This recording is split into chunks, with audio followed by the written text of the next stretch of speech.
I sat there at my usual table in the corner of a bustling downtown restaurant watching the world go by.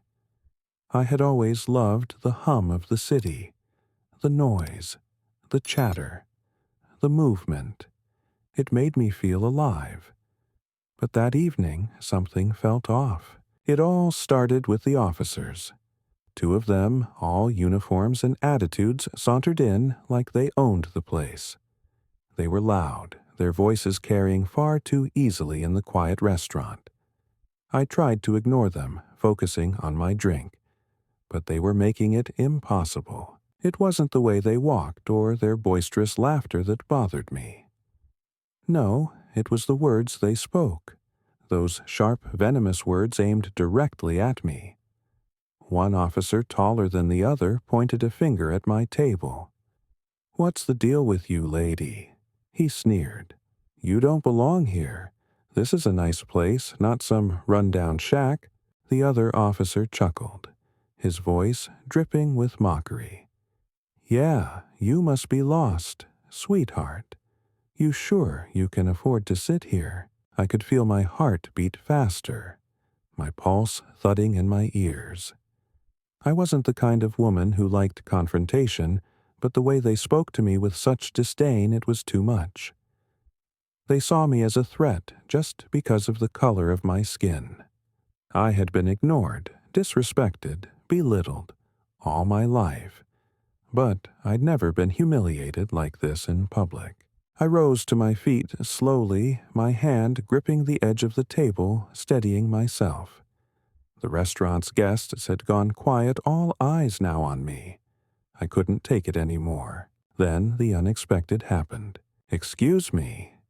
A voice rang out from the kitchen.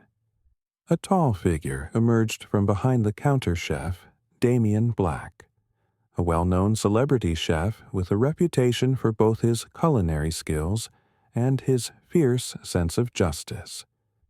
He had heard everything. He stood in front of me, blocking the officers from my view. "Gentlemen," he said, his voice low and calm but firm, "I think you've overstayed your welcome. This woman has as much right to be here as anyone else. You, however, should leave." The taller officer opened his mouth to protest, but Damien didn't give him a chance. Not another word. "Leave." Now his words held weight, and in that moment no one moved. The tension was palpable, but Damien stood his ground. The officers hesitated for a second, their faces reddening. They weren't used to being challenged like this, but in the end their egos crumbled. They muttered something under their breath, clearly outraged, but they turned and left their boots echoing against the floor as they exited. The room was silent for a moment before the clapping began. First a few claps, here and there, then it grew into a full-blown standing ovation. The guests in the restaurant had witnessed something incredible, and they weren't going to let it pass without recognition. I couldn't believe it. The man I had never met had just stood up for me, a complete stranger, in a way I had never imagined. For the first time in my life, I felt truly seen, not just as a woman, but as a person deserving of respect. Damien turned to me and smiled, that warm, genuine smile that I had seen on TV countless times. "Are you all right?" he asked, his voice softer now. "I am now," I replied, my voice shaky but full of emotion. He nodded. "Good. And don't let anyone ever make you feel less than you are again." His words, simple as they were, meant the world. It wasn't just the way he had stood up to the officers. It was the way he made me feel valued, like I mattered. And that was the twist. What I thought was a small, insignificant moment in a regular night out had turned into a powerful, defining moment. It wasn't the officers who had won. It was me. It was everyone in that restaurant who stood up for what was right. That night went viral. A video of the incident taken by another diner spread like wildfire. It sparked conversations across social media. People from all walks of life, all corners of the country stood up and voiced their support. What had started as an act of injustice had turned into a movement of empowerment. And it all began with one person, one act of courage that changed everything. Damien Black became more than a chef. He became a symbol of strength and integrity, someone who didn't just talk about justice but fought for it in real time. He showed us that sometimes all it takes is one person to make a difference. As for me, I left that night with a sense of peace I hadn't felt in years. The world hadn't changed overnight, but in that small moment I had learned something invaluable. We all have the power to stand up and fight for what's right, no matter who we are or where we come from. And as for the officers, they would never have the last word. Not as long as people like Damien were willing to stand up and say, "Enough is enough." If you're ever in a place where injustice lurks in the shadows, remember you don't have to fight alone. Stand tall, speak out the truth. No matter how hard it is to hear, always has the power to set things right. The next day, my phone was flooded with messages. Social media was ablaze with people sharing their thoughts, their support, and their outrage. I had expected some attention, but I didn't realize the sheer magnitude of the moment until I saw how many people stood by me. The post of Damien standing up for me had gone viral, and it had sparked conversations across the nation about racism, power, and the everyday injustices that so many people, especially people of color, face. But it wasn't just about me anymore. It wasn't just about one incident. It became a call to action, a rallying cry for everyone who had ever been oppressed, humiliated, or belittled to stand up and say, "Enough is enough."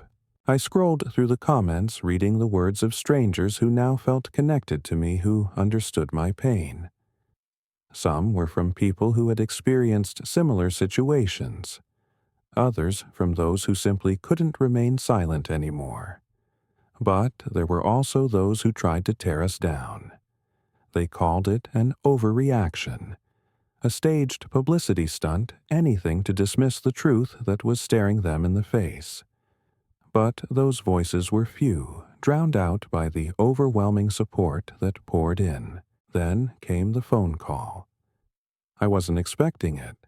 I had no idea that this moment, this small, quiet stand of defiance, would come back to haunt the men who had tried to humiliate me. It was a lawyer, a civil rights attorney who had seen the video and heard the story he wanted to meet.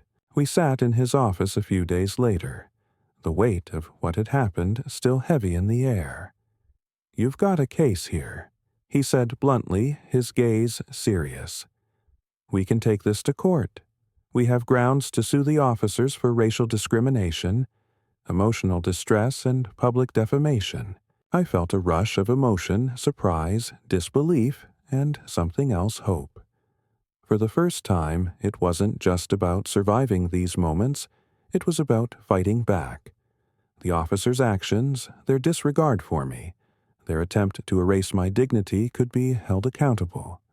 And in that small, quiet way, I could help bring about the change I had been yearning for. But I knew it wouldn't be easy. The system was built to protect people like them, not people like me. And yet I couldn't stop myself from moving forward. I couldn't let their cruelty remain unchecked. Not when so many others had suffered in silence before me. And so we began the process.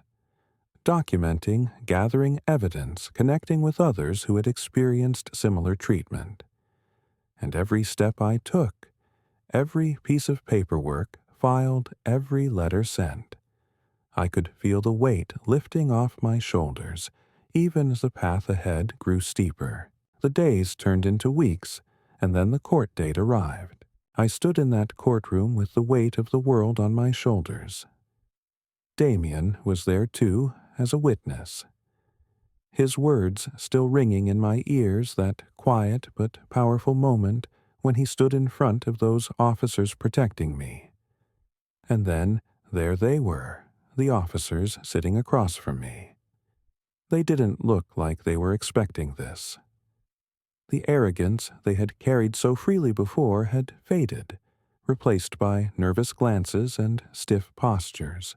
The courtroom was silent, and the air felt thick with anticipation. I spoke first, my voice steady despite the emotions swirling inside me. What happened to me wasn't just an isolated incident. It's something many of us face every day. It's time for that to end. When the defense tried to paint the story differently, to twist the narrative and make it about me overreacting, about me being the one in the wrong, I stood firm. I had evidence. I had witnesses. I had the truth. I wasn't going to let them win. Not this time. The judge, an older man with a kind but firm face, listened carefully. His eyes never left me. He heard me, and I could feel it. When the officers were asked to stand and face their charges, I could see the truth settling in the room. The tension in the air was palpable, like everyone was waiting for something to break. And then it happened. The officer who had been the most vocal, the one who had mocked me the most, stood up as if he was about to say something, but then he faltered. His words caught in his throat. He was trembling, and for the first time I saw a crack in his armor. The arrogance, the power, the mask, all of it crumbled. The judge banged his gavel, declaring that the officers were found guilty of misconduct, racial discrimination, and public humiliation.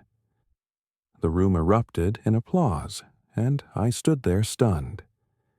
It wasn't about winning a lawsuit or getting financial compensation. It was about something bigger. It was about justice. It was about truth.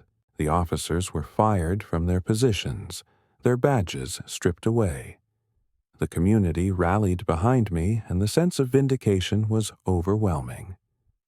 It was like I could finally breathe again, like the weight that had been suffocating me had been lifted. The victory wasn't just mine. It was for every person who had ever been silenced, ignored, or dismissed. It was for the ones who had never been able to fight back. And in that moment I knew that my story had become something more than a personal victory. It had become a movement, a symbol that change was possible, that our voices mattered. Damien, who had stood beside me from the beginning, smiled at me that day as we left the courthouse. "You did it," he said. "We did it." And for the first time in a long while, I felt like I was truly free. Not just from the officers, not just from the injustice they had tried to impose on me, but from every fear, every doubt, every silent apology I had ever made. The sun was setting as I walked out into the fresh air, the crowd of supporters behind me. The children were playing in the street, their laughter echoing. The world felt different now, lighter, kinder, more just. I stood tall, my shoulders back, and looked at the sky. It was a reminder that the fight was far from over. But it was also a reminder that with enough courage we could change the world one battle at a time. As the days passed, the ripple effect of that courtroom victory spread far beyond the walls of that courthouse. News outlets covered the story, but it wasn't the usual sensational headlines. No, this time it was about something real, something that went beyond the surface. It was about standing up for what was right, about challenging authority, and about the courage of a single woman who refused to be silenced. Damien and I stayed in touch after the trial. He became something of a mentor to me, someone who showed me how to use my newfound platform for good. He wasn't just a celebrity chef. He was a force for change, and his actions spoke louder than any words he could say. I began speaking at rallies, at community centers, at local schools, sharing my story and encouraging others to stand up, speak out, and never back down. It was surreal to see how many people had been affected by what had happened to me. People from all walks of life, from all different backgrounds, reached out telling me their own stories of injustice and pain. I listened to them all, and together we found strength in our shared experiences. It wasn't long before the city began to change. The restaurant where it all started held a special event to raise awareness about racial discrimination, inviting local leaders, activists, and people like me to share our stories. The event was packed. People standing shoulder to shoulder, united by the idea that we deserved better, that we, the marginalized, the oppressed, had a right to be heard, but the road to change wasn't easy. There were still challenges, still people who tried to diminish the significance of the victory, who didn't want to believe that the problem of racial injustice was as widespread as it truly was. And then there were those who tried to discredit Damien, calling him a celebrity activist, or accusing him of using my story for publicity. But Damien didn't waver. He never cared about the noise. He believed in the cause, in the fight, in the people who were willing to stand up for themselves and for each other. And his belief in me, in what I was doing, kept me going, even when the weight of it all felt too heavy to bear. A few months later, something unexpected happened. The mayor's office contacted me. They wanted to honor me with an award for my bravery and leadership. I had to laugh when I received the invitation. Me, a woman who had once been afraid to speak up, a woman who had suffered in silence, now being recognized for her courage. It seemed unreal. But the ceremony when it came was something I'll never forget.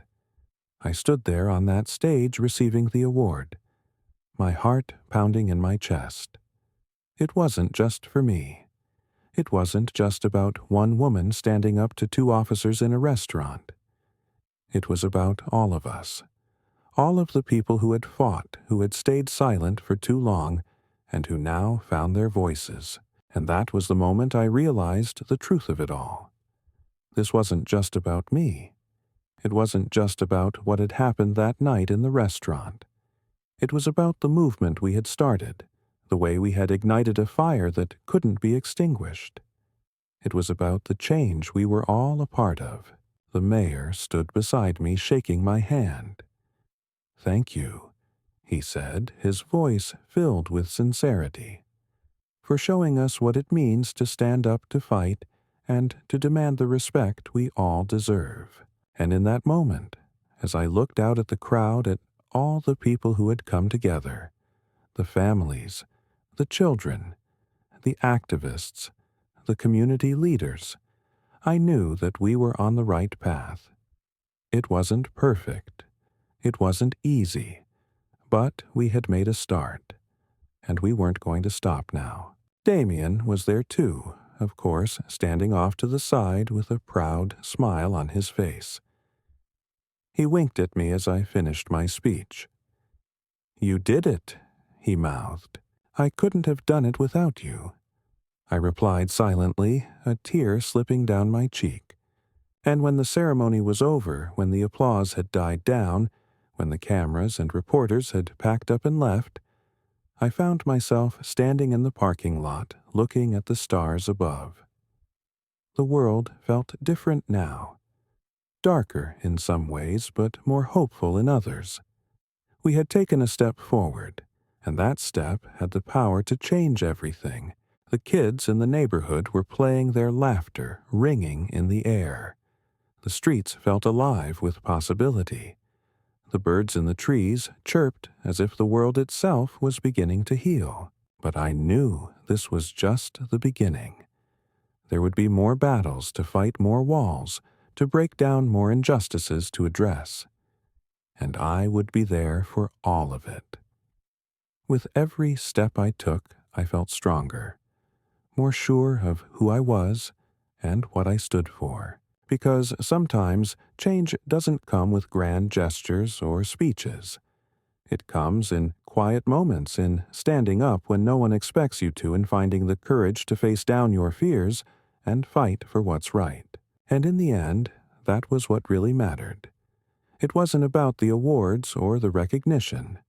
It was about the fact that we together had changed the world, and we would keep changing it piece by piece until the world was a place where everyone could stand tall and say, "I matter." As the months went by, the ripples of that day in the courtroom continued to spread, touching lives far beyond the city I called home.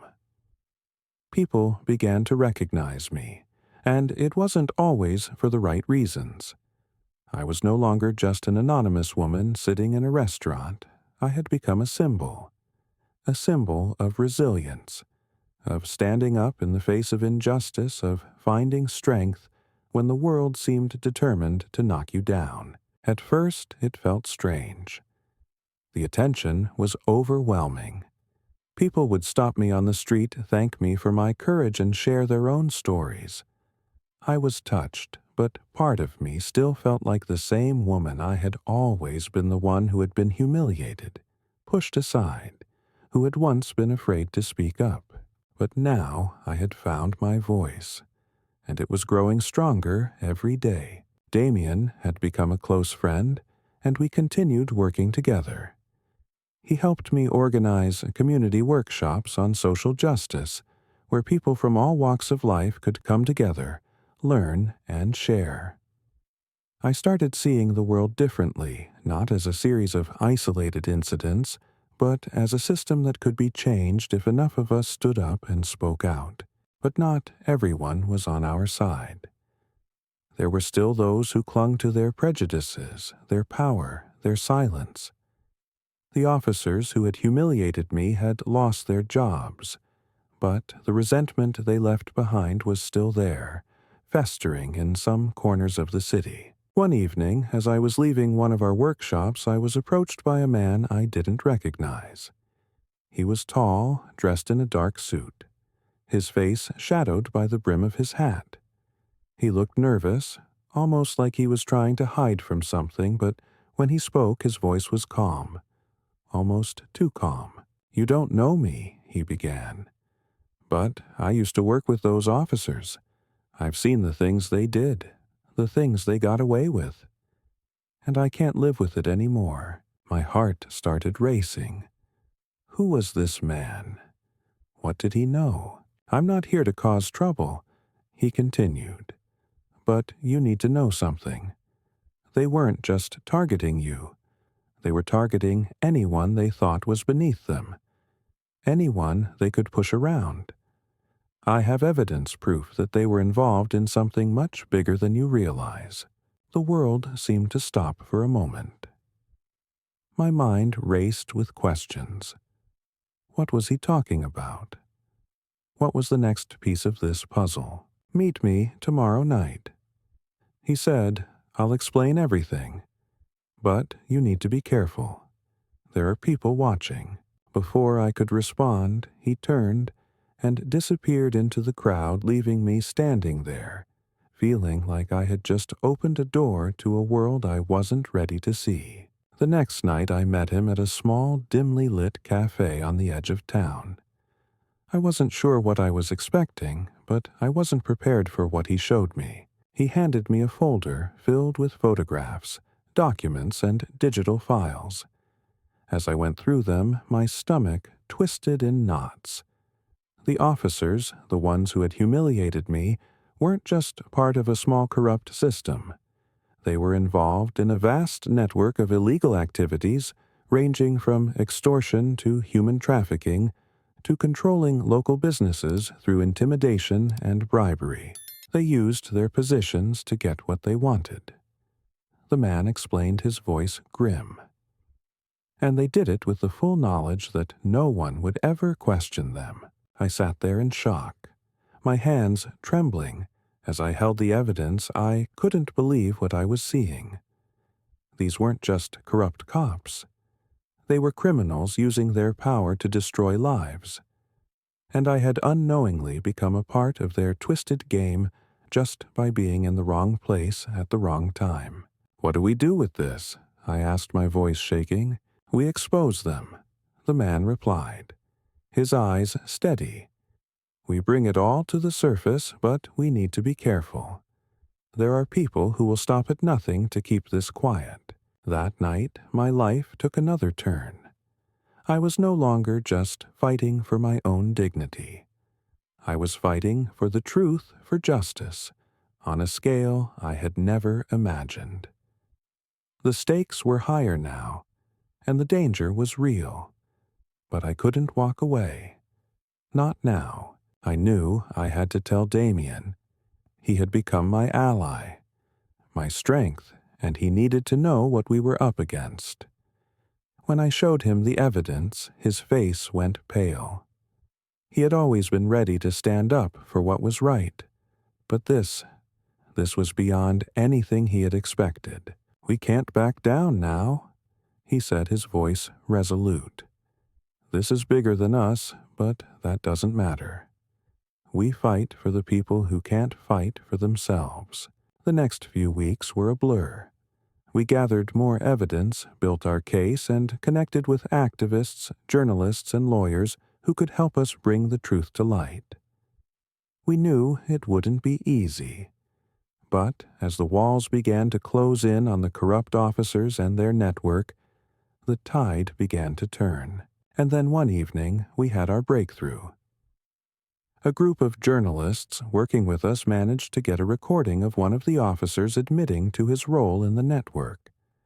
The proof was undeniable. When the story hit the news the next day, it exploded. The police department was forced to open a full investigation. The officers were arrested, along with several of their associates. The scandal rocked the city to its core, but in the end, justice was served. It wasn't just about them losing their jobs or facing legal consequences. It was about the system being held accountable, about showing the world that power couldn't be abused forever, that the truth always came to light eventually. As I stood in front of the courthouse on the day of the arrests, the same crowd that had supported me in the beginning was there again. Cheering, I felt the weight of everything that had happened, but I also felt something else, something I hadn't expected: peace. We had done it. Not just for me, but for everyone who had suffered in silence. The fight was far from over, but it had started with us, and we had won. "Thank you," someone said from the crowd, a voice I didn't recognize. I turned and saw the people I had fought for, the people who had fought with me standing there looking at me with gratitude and respect. I smiled. I didn't do this alone. I said, we all did this together. And as the sun set behind the courthouse, casting a golden light over the city, I knew that we had changed something fundamental, something that couldn't be undone. The fight for justice was far from finished, but it had begun with a single courageous stand, and it would continue stronger, more unified, and with more hope than ever before. As the weeks turned into months, the city began to heal. The officers who had once felt untouchable now faced the consequences of their actions, their names tarnished forever. The community, once divided by fear and distrust, was starting to come together stronger and more united than ever before. But despite the victory, I couldn't shake the feeling that the fight was far from over. There were still so many systems that needed to be dismantled, so many voices that remained unheard. I had seen firsthand the dark side of power and corruption, and now that I knew how deep it ran, I couldn't walk away. Damien and I continued to work together, not just for justice, but for change. He had always been a beacon of hope in the kitchen. his fame and talent giving him a platform to raise awareness for causes close to his heart. But now we used that platform to shine a light on the injustices that had gone unnoticed for too long. We organized rallies, held fundraisers, and brought attention to issues that affected the most vulnerable in our society. And through it all, I found myself becoming the woman I had always wanted to be. The woman who wasn't afraid to speak out to fight for what was right. But the more we did, the more I realized just how deeply entrenched these issues were. It wasn't just about one corrupt police department, one group of officers who abused their power. It was systemic. It was the way society treated people who looked like me, who lived in neighborhoods like mine. It was the way laws were designed to protect those in power while leaving the rest of us to fend for ourselves. One day, I received an unexpected call. It was from the mayor's office again, but this time, it wasn't to honor me. It was to ask for my help. We've been getting pressure from the community. The mayor explained. There are people who want to see real change, but there's resistance from within the system. We need someone who isn't afraid to speak up. We need someone who has the courage to lead this city into a new era of justice. I was stunned. Me lead. I had always been the quiet one, the one who stayed out of the spotlight. But now, after everything I had been through, I knew it wasn't just about standing up for myself anymore. It was about standing up for everyone who didn't have a voice. I'll do it, I said, my heart pounding in my chest. And just like that, my life took another unexpected turn. Over the next few months, I worked with the mayor's office to launch a series of initiatives aimed at reforming the police force, addressing racial inequality, and providing better resources for underserved communities. It wasn't easy. There were constant battles, political infighting resistance from those who didn't want things to change. Fear of what might happen if the status quo was disrupted. But I wasn't afraid anymore. I had seen the power of what one person could do, and I knew that change wasn't just possible. It was necessary. Damien stood by me through it all, offering his wisdom and support whenever I felt overwhelmed. He had always believed in me, even when I didn't believe in myself. And slowly, the city began to listen. We gained allies, we sparked conversations, and most importantly, we started to see change. And then, one day, I received an invitation to speak at a national conference on social justice. The event was huge. Leaders, activists, and thinkers from all over the country would be there. It was an opportunity to make my voice heard on a larger scale, to take everything I had learned and share it with the world. I was nervous, of course. This was new territory, but as I stood backstage preparing to take the stage, I reminded myself of the one thing that had brought me here, the truth.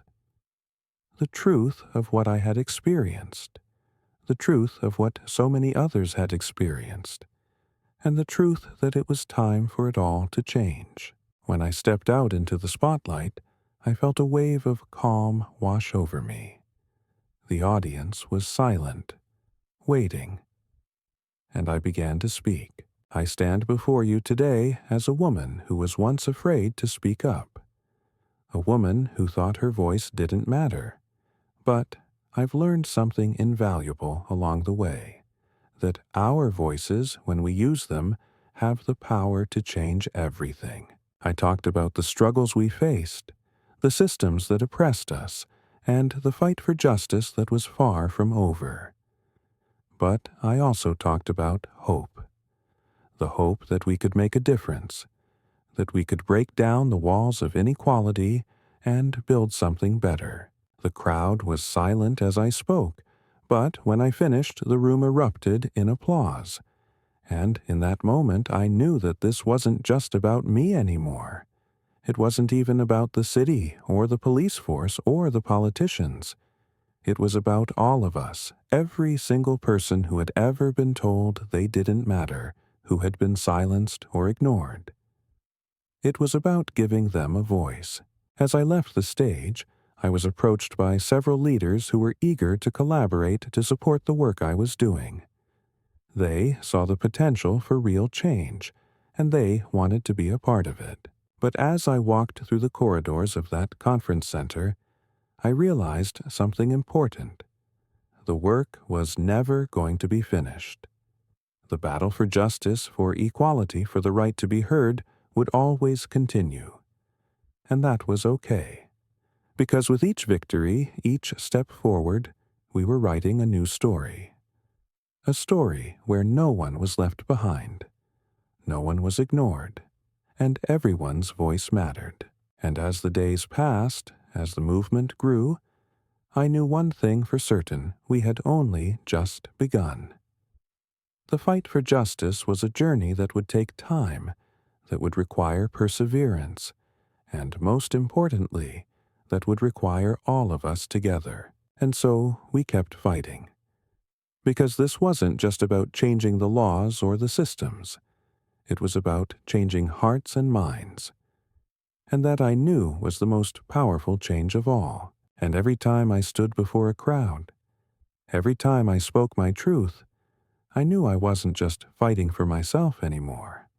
I was fighting for everyone who had ever felt powerless, for everyone who had ever been silenced.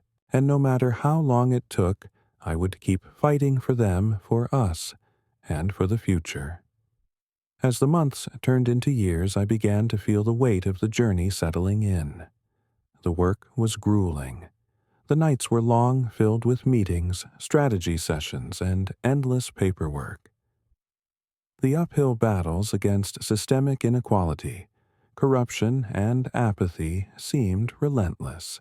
But every time I felt myself wavering, every time the exhaustion threatened to take over, I reminded myself why I was doing this. I remembered the night in the restaurant.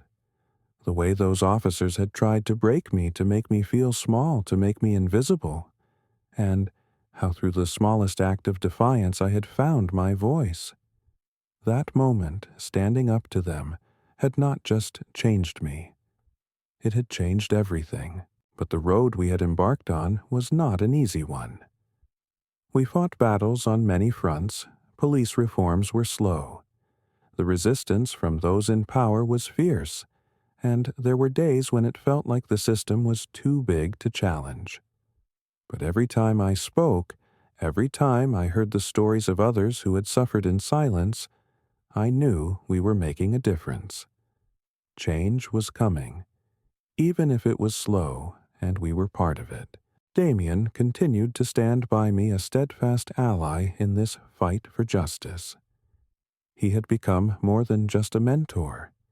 He had become my brother in arms.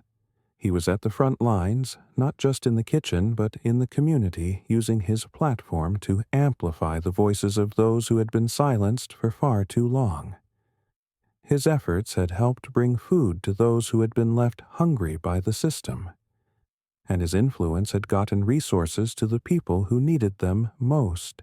Together, we organized food drives, community outreach programs, and small-scale events to empower and educate those in underserved communities. We started to see real, tangible results. People were waking up to the injustice around them, and they were coming together to do something about it. But the deeper I got into this fight, the more I realized something crucial.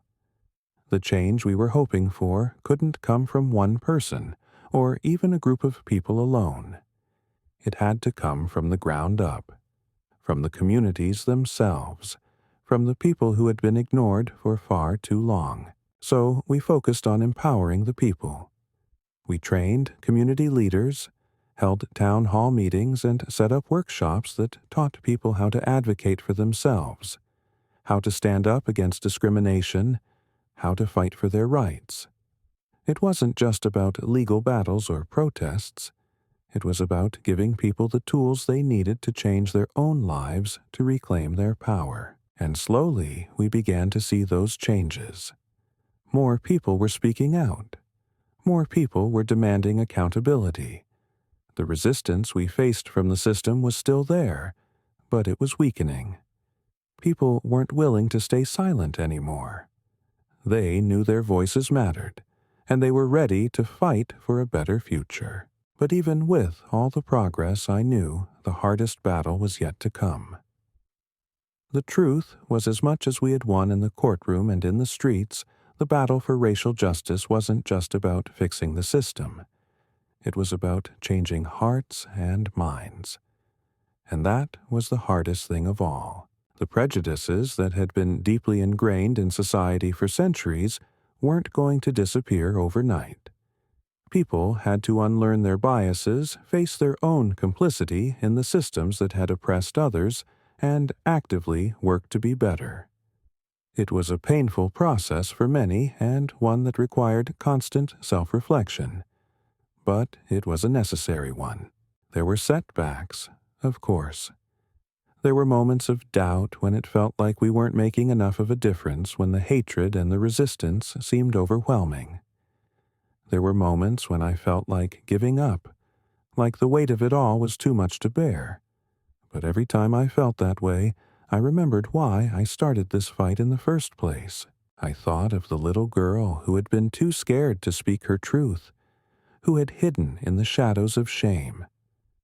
I thought of the families who had lost their loved ones to police brutality, who had never seen justice.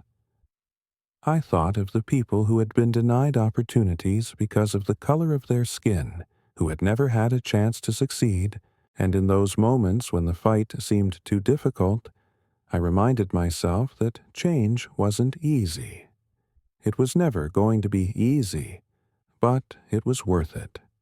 It had to be worth it. One day, I received a letter in the mail. It was from a young woman who had been watching our efforts from the sidelines. She told me that because of what we had done, because of the changes we had fought for, she had found the courage to speak out against the discrimination she faced every day. She was going to law school, and she wanted to use her voice to fight for others. Tears filled my eyes as I read her letter. This was why we did it. This was why we fought. We weren't just changing the world for ourselves. We were paving the way for the generations to come. And as I looked around at the people who had stood by me, the friends, the allies, the community members who had fought alongside us, I knew that we had made a difference. The road was still long, and there were more battles to be fought, but we had already won so much. The fight for justice is never over. But with each step, each victory, we are changing the world. And as long as I draw breath, I will continue to fight for those who need it most. Because I know that no matter how long it takes, we can create a world where everyone is seen, heard, and treated with dignity and respect. And that, in the end, is the greatest victory of all. The years rolled by. And though the fight for justice had gained significant ground, there was always more to do. Change, I realized, was an ongoing process, not a single event or a series of courtroom victories. Every victory felt like a fleeting moment of peace before the next challenge arose. The systems we were trying to change were entrenched, their roots running deep in the very fabric of our society. But as I stood in front of a packed auditorium one night giving another speech, I knew I could no longer view this as a battle to win. It was a journey to walk, one that I would take step by step for the rest of my life. The faces in the audience had changed since I first began speaking out. There were more young people now eager to make their mark to fight for a better world. They sat on the edge of their seats, eyes wide with hope, ready to listen, ready to act. I had watched them grow, watched them find their own voices that more than any law passed or policy shifted was the true measure of change. Damien had always been there with me. his energy and optimism never wavering. He was still using his platform, his fame, to bring awareness to the issues that mattered most. Together, we had been able to create something bigger than ourselves, a movement that not only advocated for justice but fostered a community of support and hope. As I finished my speech that night, I received a standing ovation. The applause rang in my ears, but it was no longer just for me. It was for everyone who had ever been silenced, for everyone who had fought for the right to be heard. It was a recognition of the struggle and a promise that it would continue. When the event was over, Damien approached me, a proud smile on his face. "You're still changing lives, you know that." I nodded, my heart swelling with gratitude. It's not just me, it's all of us. Everyone here is part of this. This fight has never been about just one person. He gave me a knowing look. You're right, but you've been the spark. You've led the way. You've shown people that they can speak up, that they can make a difference, and they've followed you. His words hit me harder than I expected. The weight of it all, the responsibility, the constant pressure had always felt like it was mine to carry alone. But hearing Damien's words made me realize something important. I wasn't alone anymore. We were all in this together. It was in that moment that I made a decision I would step back from the front lines of the movement. At least for a little while, I had spent so many years pushing forward, trying to change everything that I had neglected myself, my own well-being, and the personal relationships that had supported me all along. I needed to recharge, to remember the power of personal connection, of finding joy in the small moments that life still had to offer. Damien understood. He had always understood. He encouraged me to take the time I needed to find balance again, to step away from the constant noise of the fight and reconnect with my roots. I knew he would carry the torch forward in my absence, but I also knew it was time for me to find peace again. As I took that first step back, I returned to my community, to the people who had supported me from the very beginning. We spent quiet evenings together talking about everything and nothing. I realized that these moments, though small, were just as important as the grand speeches and courtroom victories. They were the foundation that would keep me grounded as I continued this journey, no matter how far it took me. But even in my quiet moments of reflection, I knew that the work was never truly done. Justice wasn't a finish line. It was a path, and I had walked it for so long that now I couldn't imagine a life where I didn't keep walking, even if at a slower pace. Then, one day, an old friend from my past reached out to me. She had been a part of my life before the movement, before the chaos and the public eye. She reminded me of who I was before all of this. And in the simplest way, she made me realize that the heart of our fight wasn't in the headlines, the courtrooms, or the rallies. It was in the quiet acts of kindness, in lifting each other up, in being there for one another. "You've changed the world," she said softly, "but don't forget to live in it too." Her words hit me in a way I hadn't expected. She was right.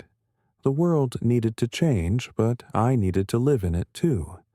I had to find joy in the fight, not just the end result.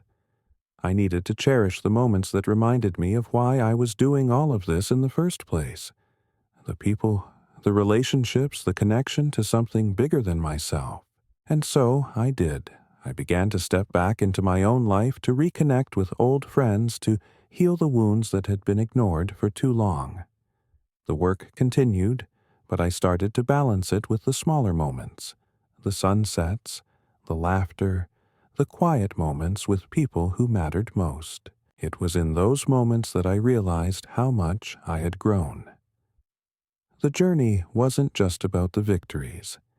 It was about the lessons, the growth, the transformation of not just the world around me, but of myself. And as I walked that path alongside those who had been with me from the beginning, I knew that no matter how much time passed, no matter how many battles we fought, I would never stop.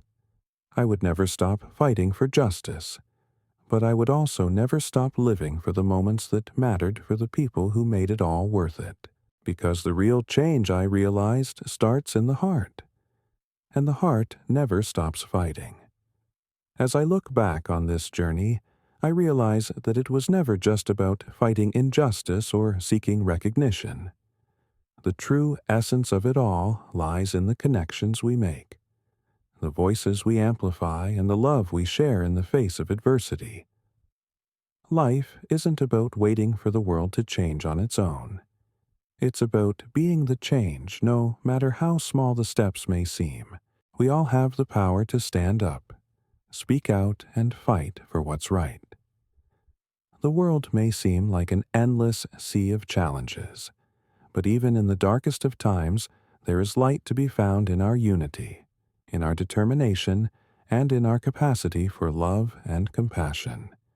Every act of kindness, every stand for justice, every moment of vulnerability and strength. These are the things that shape the future. As I move forward, I carry with me not just the victories, but the lessons learned along the way that change doesn't happen overnight, but it starts with one person, one voice, and one act of courage. And together we can create a world where everyone is seen, heard, and treated with dignity. If you've been inspired by this story, if you believe in the power of change, I encourage you to subscribe to this channel. Share your thoughts in the comments because your voice matters. Let's keep the conversation going.